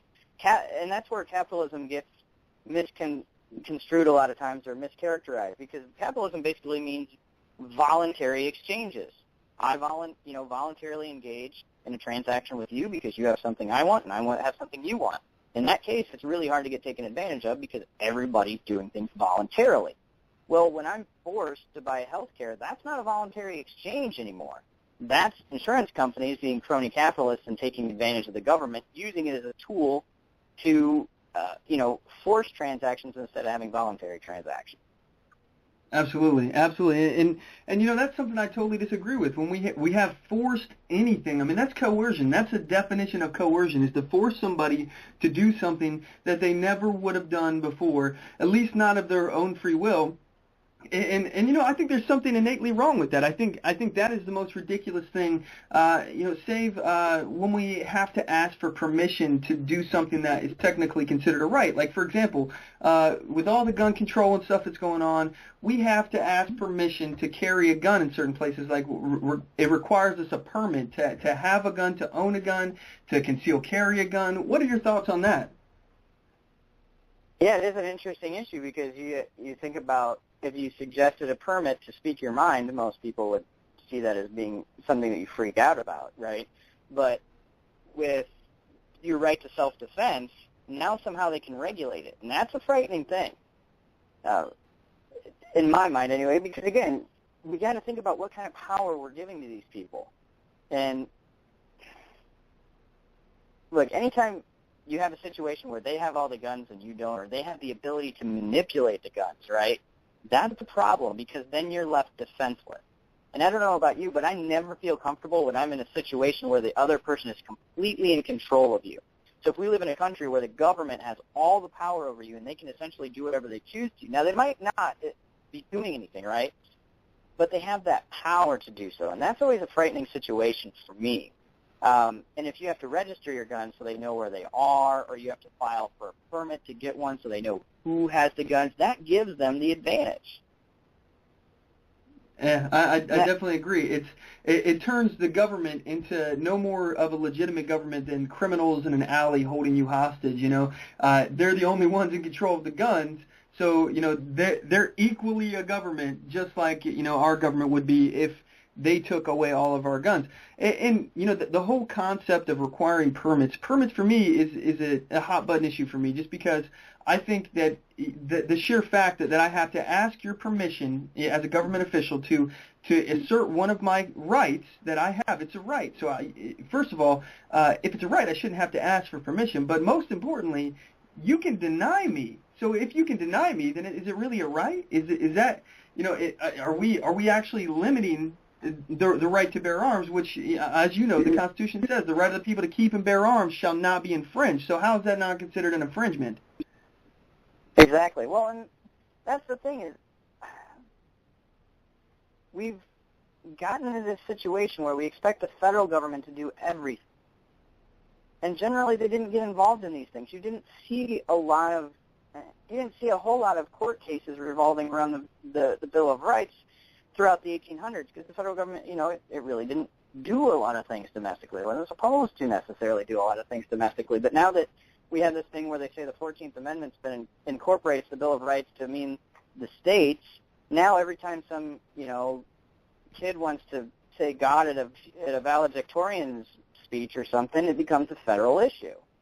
And so that's kind of, I think, where we get into this, because now you get these ideas where we want the federal government to do everything. We want them to have policies about guns. We want them to have policies about education, about all these different things, and that's where you have the clashes. If we got them back into their own sphere, then we'd be fine, right? Because we wouldn't have to have these debates, because they wouldn't be infringing on our rights. Absolutely. And I went on a bit of a tangent there, but hopefully it still made sense. Well, I got what you were saying. And as far as another thing here, I'd like to spin it here. One of your videos that you were talking about is how we have to become teachers of the Constitution. You know, I loved it when you said that, because that's actually something that I'm not the smartest person in the world, and I don't even have all the answers when it comes to is it constitutional, everything about the Constitution. But I am trying to learn, and we started a constitutional study group here in Vancouver, Washington, and we meet once a month and we talk about the Constitution, very similar to what people would do in a Bible study. I'm not a constitutional scholar, but I'm studying and I'm trying to learn more. I really like the fact that you are advocating people to learn the Constitution on their own, take that control into their own hands and not depend on the government to teach you. And my question to you, sir, is do you think that the government purposefully undereducates us on the Constitution as a way of basically making it so we don't know what they're allowed to do? Well, yeah, that's one of the problems I see with having, a federal Department of Education, because like we talked about in that clip that you played before I got started here, where I said, we don't have a proper fear of the government. Well, if the people in government are the ones deciding our education policies, how likely do you think those folks are to teach you to be afraid of them? It's not going to happen, right? The people who are doing that are going to teach you an interpretation of the Constitution that gives them power. Why? Because people like power, and they don't generally give it up once they have it. That's what made George Washington so unique, was that he had power and he gave it away. If everybody did that, he wouldn't have been looked at so highly because he did that. So we shouldn't expect it to happen, and we shouldn't expect the government to teach us a Constitution that's designed to restrain their power. And there's another interesting, or really, really important thing to dovetail on what you're saying there about learning the Constitution. We are taught by, the elites in Washington, college professors and lawyers and whatnot, that the Constitution is really complicated and you can't understand it and blah, blah, blah. That's bunk. You can understand the Constitution, and you have to be able to understand the Constitution, because if you can't, then it completely undermines the entire purpose of it. And here's why I say that. The Constitution is designed to create a self-government. It is a government where the people can govern themselves. And if you can't understand the Constitution, then self-government becomes impossible. If it was something where you and I had to be able to govern ourselves, then they had to write a Constitution that anyone can understand. Absolutely, and I totally agree with that. Just so my listeners know, I know you have a YouTube channel, and can you give my listeners a link to your YouTube channel so they can find more of your stuff and hear more of the stuff that you have to say? Because, like I said, a lot of the stuff that you were saying was resonating with me, and I'm going to be checking out the rest of your videos. So where can they go to find out more about you and your YouTube channel, your website, all that stuff? The best place to go is chadkentspeaks.com. That'll have a link to the YouTube, but also if you go to the blog page, it has all my radio segments and things like that, and there's a lot of good information on there. And the main thing is I'm going to give you information that is simple and easy to understand, and then you may agree with it, you may not, but let it, think about the ideas and then decide what you really think. Look at those clauses in the Constitution. Read the ratification debates. Those are online. Find the specific area of the ratification debate where they're talking about that. Look into it for yourself, because it doesn't have to be complicated if we don't make it complicated. Absolutely. Yeah, I totally agree. So what was that YouTube channel address again?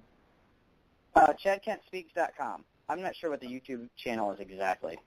Oh, but okay. it has a link there. If you go to ChadKentSpeaks.com, there's right on the front page there's a big button. Oh, okay. All right, cool. So easy enough. With that, another video that you had on there, and I was really getting into it. Somebody's going to have to fix that speech that you made. That was a good speech. That one's not even on my channel. Oh, really? Yeah. On my channel. I was doing some digging, man. I found out I wanted to know who I was talking to. So, that was like 4 years ago, I think. Yeah, well, I really liked it. The whole idea, the whole concept of letting people, take the wheel and trying to actually take ownership of what's going on. For me, that's what this show is all about. I mean, this show is called On the Move, and the whole point is to get people motivated to stand up and fight for their rights. Stand up for what's right, stand up for what you believe in. Even if I disagree with you, you should be doing that. Even if you're on the total end of the spectrum, if you believe that you're right and you're justified and everything, I have to support the fact that you're fighting for your rights. Now, we may be on the opposite end of the spectrum, but when it comes to certain issues that we cross over, and I hear this on Glenn Beck all the time. I listen to a lot of talk radio. So Glenn Beck, he talks about how we need to find strange bedfellows, and where we match up on certain issues. I think that's supremely important that we all actually stand up for each other, even if we disagree on every other issue. If we agree on this one, let's stand up and say somebody's going to have to fix that. Let that somebody be me. So I like what you said about that. Do you have anything else in regards to that speech that you want to comment on about that? Well, like I said, I think that was 4 years ago, so I remember giving it. I don't remember the content, but I think what you're hitting on is important, though, that we have to agree that, we might have different points of view, different lifestyles, what have you, but where we have to come to agreement is that I'm not going to force you to live my way, and you don't force me to live my way, or your way, and then we can get along. It all comes down to that whole choose thing. If you want to live your life in a certain way and you choose to do that, fine. But let me choose to live my life. And as long as we can get back to that, we stop having these divisions. And I think a lot of the reason why you see things so heated right now, and you see so much anger between different sides, is because we're trying to use the federal government to do things that are where it's going to make decisions for everybody. For example, we talked about education earlier. Well, if the federal government's making all the decisions about education, well, then that means that if you want your kids to be educated with an atheist point of view, and I want them educated in a Christian point of view, only one of us can win. So we're at odds. We're enemies now.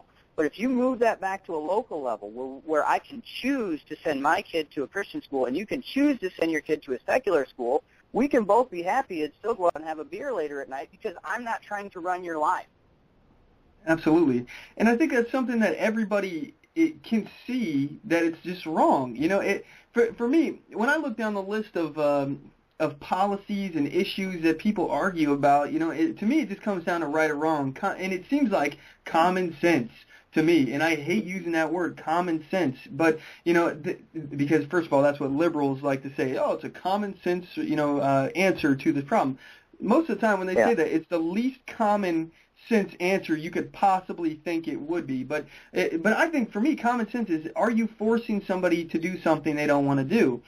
Are you imposing your will on another person? And is that other person hurting somebody by not doing what you want them to do? Is there a victim at some point? And for me, that's what it ultimately comes down to. And on areas where we overlap and we agree on things, we got to speak up for each other, people. We have to. Otherwise, it's turmoil. There's no reason why you can't speak out against injustices, and hopefully, we'll create allies rather than enemies. Maybe they'll start to understand where we come from because we sympathize with them. Yeah, and then I know we're wrapping up. I'll give you two quick things very quickly. One of the things we need to establish, especially if we're talking to somebody on the left, is like, they like to get on this, well, you don't like people. If you don't agree with me, why don't you want people to have health care, right? If I don't agree with national health care, then I must want to deny people health care. We need to establish from the baseline, I want everybody to have anything they want. Whatever they want, good. It's a question of how best to give it to them. And I honestly, in my heart, believe that doing a national health care type of deal violates people's rights and will ultimately give those people that the progressives are trying to help less. And that's the problem. So if we can establish that we're both good people and we both have the same outcome that we're looking for, now we can have a civil discussion. And that's what we need to establish right off the bat. The other thing is, I wanted to mention, if people do want to have that discussion and they go to my website there, chadkentspeech.com, they can click over to my Facebook page and friend me that way, and we can have a discussion. Now, I'll admit right up off the top, I don't do drama, but so if somebody wants to come and call me names, you're probably not going to get a response. But if you want to come and you disagree and want to have a discussion, I'll be happy to give you, my research, my point of view, and who knows, maybe you can change my mind. I do like to discuss these things, and, we can have a good back and forth if anybody wants to. Absolutely, and I think that is a really important thing I talked about on the last show. I talk about it almost every show, is networking with people. You know, trying to build networks of patriots, like-minded people, get us all networked together, and not just one avenue, not just one way of connecting with each other. You know, be friends on Facebook, and follow people on Twitter. You know, get their email address, their phone number, anything that you can possibly do. Find people, network together, and organize, because the left is organized. You know, those guys, that's one thing that they're really good at, you know, is organizing and taking amazing vacations. They are great at doing those two things. And we need to be able to at least do one of them. And let's start with organizing ourselves, linking us together as a community. I want to ask you one final question here before I let you go, Chad. And it's a question I ask all of my guests that come on the show. And the question is, what does it mean to you to be a patriot? Wow, good question. For me, this country isn't about a piece of ground or a certain type of person or anything like that. To me, it's an idea, right? And if you come and embrace the ideas of liberty and trying to create a situation where people have the most liberty possible, then you're an American. If you're willing to fight for those ideals, then you're a patriot. So the idea is creating a situation where everybody can enjoy their rights to life, liberty, and property. And if you're willing to go out of your way to work and fight to protect that, not only for yourself but for your neighbor, then you're a patriot. And also that goes back to immigration as well. We have so many immigrants that come in and do such an amazing job of starting with nothing and creating a great life for themselves.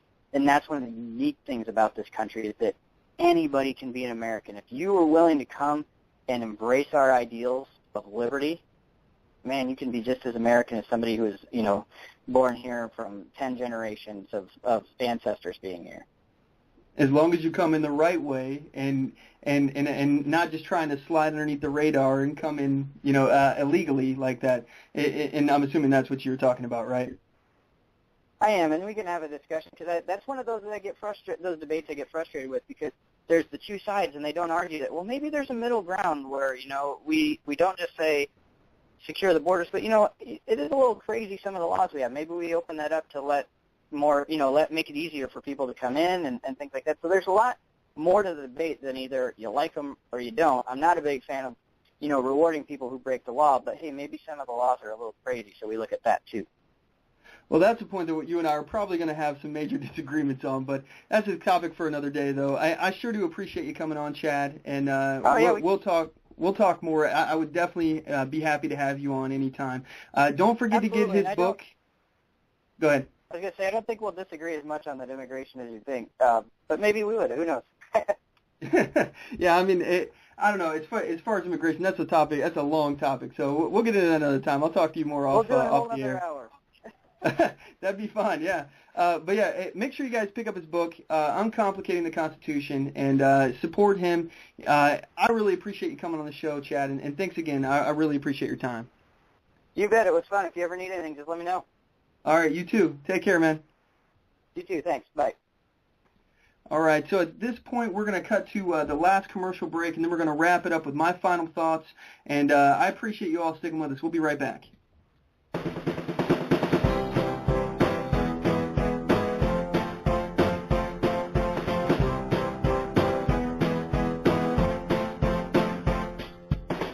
Support On The Move. Help us make this podcast bigger and better. You can do this by going to our store and purchasing one of our hundreds of products. All designs are original and made for patriots like you. Just go to cafepress.com/OnTheMoveShow. We appreciate your support.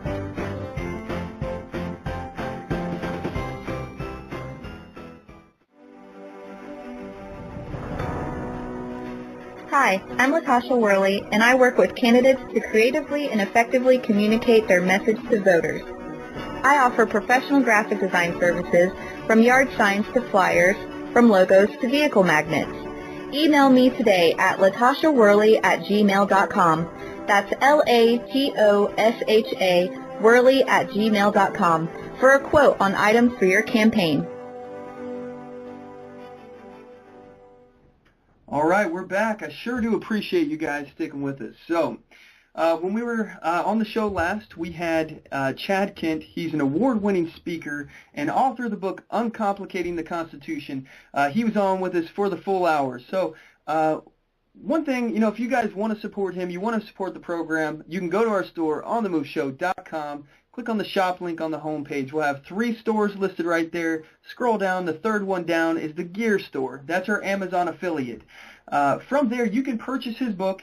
Those proceeds will go to him, and at no additional cost to you guys, we get a small commission off of that, and that money will then be used to increase the program, make it a little better, a little bigger, get us better equipment, things like that, pay for a website, all this good stuff. So if you want to support the program, that would be a great way to do it. That would be a great way to support Chad as well, and we sure would appreciate your support on that. But moving on, I'd like to talk about the Hobby Lobby situation a little bit more. I have a clip of Democratic Senator Barbara Boxer. She was on MSNBC's The Ed Show. On this show, she's arguing against Hobby Lobby in their recent Supreme Court case that they're going through. So she claims that Hobby Lobby is not wanting to provide the insurance so that it would cover people for birth control. And she's trying to say that this is discrimination, okay, and that they're imposing their religious beliefs on their employees. I disagree with this on so many levels, but I have a clip of her talking about this, and it's pretty ridiculous at some of the things that she talks about. So here's the clip from her, and you guys, you make up your own mind on this. Court sides with Hobby Lobby in their decision. What does this mean? Oh, it's very dangerous, because what it means is that anytime a private sector corporation decides that they don't want to follow a law because they have a moral objection, maybe it's to vaccinations, maybe it's to immunizations, maybe it's to HIV treatments, there's nothing that will stop them from just saying, we're just not going to cover it. So we're not going to follow the law. And this is really a terrible thing, because we're a government of, by, and for the people. The reason we have elections is to elect people to pass laws. If the law is unconstitutional, that's one thing. But we have a religious exemption in the Affordable Care Act. You know that. And a lot of people thought it went too far. We have a religious exemption. But just because I may have an objection to something doesn't mean I should force my employees to follow, my religious freedom. Everyone has religious freedom. So you got to follow the law. I'm hopeful the court will not do that kind of a radical decision. Maybe they'll just come in somewhere in the middle, but I'm praying hard on it. Well, this is undoubtedly discrimination in the public workplace. Yeah, it doesn't matter who owns the business. It is discrimination across the board against women, no doubt. Senator Barbara Boxer, great can I just say one quick thing? I never heard Hobby Lobby complain about providing Viagra, but they pick on women. It's wrong, Unbelievable. Unbelievable. First, let me just point out, and this is a little side note, all right, and then we'll get back to the main thing here, that she said that we elect people to pass laws. All right, I don't know about you all out there, but I don't vote for people to pass laws. A lot of time I vote for people because I think they'll pass less laws or even fight and repeal bad laws. That's why I vote for people. But more importantly, this law wasn't passed through Congress. This was passed from Obama sitting down these orders. So this wasn't even specifically passed through the Congress. So we didn't vote for anybody to pass that law. And in fact, you could even make the argument that Obama wasn't voted on to pass laws. He's the president. His job is not to pass laws. His job is to enforce the laws. And I know I say this all the time, but it seems like he does this all the time. He just keeps doing more and usurping more power. All right, moving back to what I was saying. She compared Hobby Lobby having a moral objection with their employees, with providing their employees with health insurance that would cover the morning after pill, and to actually not wanting to pay for HIV treatment.